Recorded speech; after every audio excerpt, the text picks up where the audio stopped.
Is a Democratic governor's quest for fairness actually a betrayal of his own party's core mission? When the leadership of a state party formally censures their own governor, you know the political tectonic plates are shifting in ways that will be felt all the way to Washington. Before we continue, if you want to stay on top of everything happening in US politics, hit that subscribe button right now and leave a like. It really helps this channel grow and ensures you don't miss our deep dives into the stories the mainstream media is afraid to touch. The Colorado Democratic Party has taken the drastic step of censuring Governor Jared Polis, and the reasoning is as explosive as it gets. At the heart of this controversy is the governor's recent decision to grant clemency to Tina Peters. For those who need a quick refresher, Peters is the former Mesa County clerk who became a national lightning rod after she was convicted of allowing unauthorized access to voting machines following the 2020 presidential election. This wasn't just a minor administrative error. Her actions forced the state to spend nearly $1 million to replace election equipment. She was sentenced to 9 years in prison, but Polis decided to slash that sentence in half, making her eligible for parole in a matter of months. The Democratic Party's reaction was immediate and fierce. In a scathing statement, they argued that Polis has materially harmed their institutional credibility. They're claiming that at a time when election integrity is under constant attack, shortening the sentence of someone who literally undermined the security of voting systems is a fundamental mistake. They aren't just annoyed, they are effectively signaling that the governor has gone rogue against the party's primary goal, defending democracy. But look at the other side of the ledger.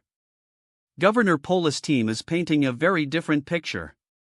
His press secretary, Eric Maruyama, made it clear that the governor made his decision based on the facts of the case, not political popularity. He argues that democracy is built on debate and dialogue, not censorship. Polis himself has pushed back, calling the original 9-year sentence draconian and suggesting it was overly influenced by Peters' political beliefs.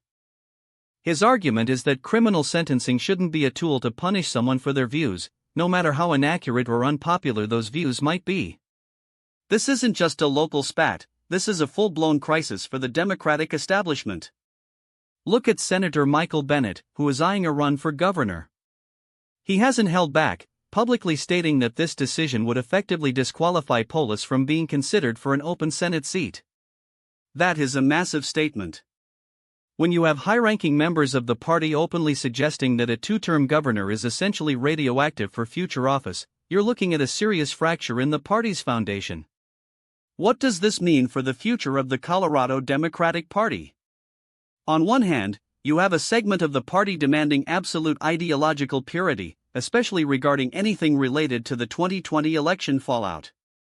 They see any leniency toward people like Tina Peters as a dangerous concession to election denialism. On the other hand, you have a governor who seems to be testing the boundaries of judicial reform, suggesting that even our political enemies deserve a fair shake in the sentencing process.